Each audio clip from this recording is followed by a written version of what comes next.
In 1968, U.S. soldiers murdered several hundred Vietnamese civilians in the single most infamous incident of the Vietnam War. The My Lai Massacre is often held to have been an aberration, but investigative journalist Nick Turse has uncovered evidence that war crimes were committed by the U.S. military on a far bigger scale. In a war in which lip service was often paid to winning hearts and minds, the U.S. military had an almost singular focus on one defining measure of success in Vietnam: the body count, the number of enemy killed in action. Vietnamese forces, outgunned by their adversaries, relied heavily on mines and other booby traps as well as sniper fire and ambushes. Their methods were to strike and immediately withdraw. Unable to deal with an enemy that dictated the time and place of combat, U.S. forces took to destroying whatever they could manage. If the Americans could kill more enemies known as Viet Cong or VC than the Vietnamese could replace, the thinking went, they would naturally give up the fight. To motivate troops to aim for a high body count, competitions were held between units to see who could kill the most. Rewards for the highest tally, displayed on kill boards, included days off or an extra case of beer. Their commanders meanwhile stood to win rapid promotion. Very quickly the phrase, "If it's dead in Vietnamese, it's VC," became a defining dictum of the war, and civilian corpses were regularly tallied as slain enemies or Viet Cong. Civilians, including women and children, were killed for running from soldiers or helicopter gunships that had fired warning shots, or being in a village suspected of sheltering Viet Cong. At the time, much of this activity went unreported but not unnoticed. Civilian casualties. Researching post-traumatic stress disorder among Vietnam veterans, in 2001 I stumbled across a collection of war crimes investigations carried out by the military at the U.S. National Archives. Box after box of criminal investigation reports and day-to-day paperwork had been long buried away and almost totally forgotten. Some detailed the most nightmarish descriptions. Others hinted at terrible events that had not been followed up. At that time, the U.S. military had at its disposal more killing power, destructive force, and advanced technology than any military in the history of the world. The amount of ammunition fired per soldier was 26 times greater in Vietnam than during World War II. By the end of the conflict, America had unleashed the equivalent of 640 Hiroshima-sized atomic bombs on Vietnam. Vast areas dotted with villages were blasted with artillery, bombed from the air and strafed by helicopter gunships before ground troops went in on search and destroy missions.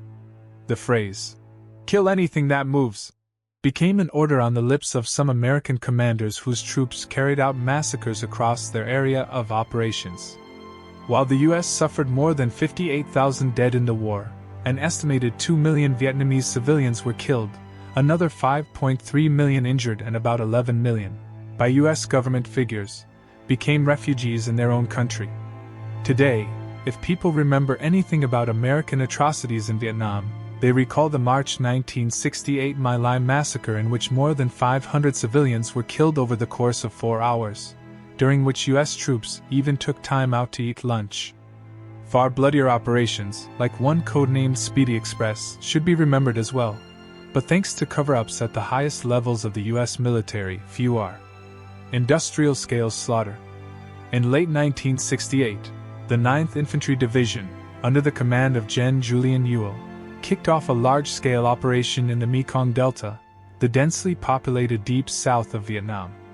In an already body-count-obsessed environment, Ewell, who became known as the Butcher of the Delta, was especially notorious. He sacked subordinates who killed insufficient numbers and unleashed heavy firepower on a countryside packed with civilians. A whistleblower in the division wrote to the U.S. Army Chief of Staff William Westmoreland, pleading for an investigation.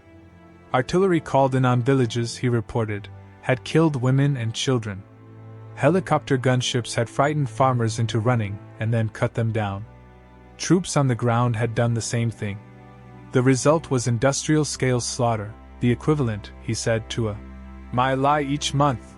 Just look at the ratio of Viet Cong reportedly killed to weapons captured, he told Westmoreland. Indeed, by the end of the operation, Ewell's division claimed an enemy body count of close to 11,000, but turned in fewer than 750 captured weapons. Westmoreland ignored the whistleblower, scuttled a nascent inquiry, and buried the files, but not before an internal Pentagon report endorsed some of the whistleblower's most damning allegations. The secret investigation into Speedy Express remained classified for decades before I found it and buried in the National Archives. The military estimated that as many as 7,000 civilians were killed during the operation.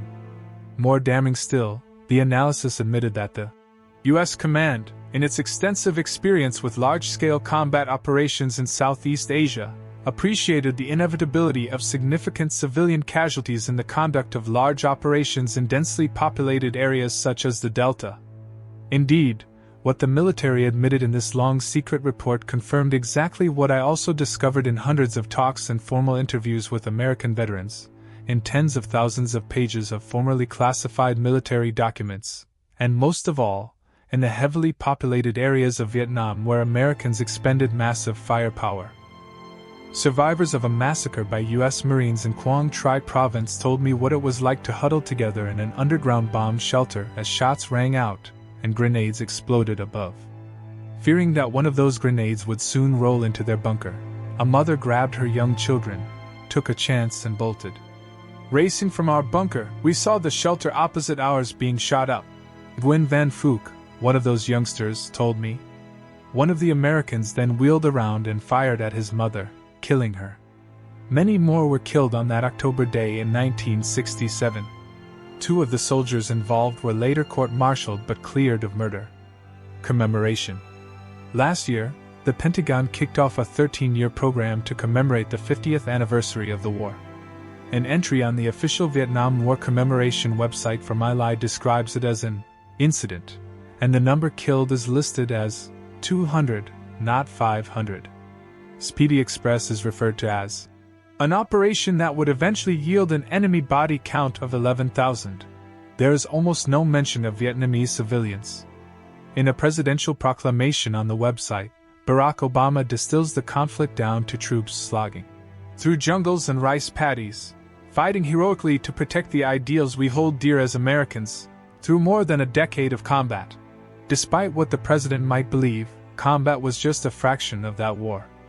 The real war in Vietnam was typified by millions of men, women, and children driven into slums and refugee camps, by homes, hamlets, and whole villages burned to the ground, by millions killed or wounded when war showed up on their doorstep. President Obama called the Vietnam War a chapter in our nation's history that must never be forgotten. But thanks to cover-ups like that of Speedy Express, few know the truth to begin with. About the author, Nick Turse has been researching U.S. military atrocities in the Vietnam War for more than a decade and has detailed his findings in a book, Kill Anything That Moves: The Real American War in Vietnam.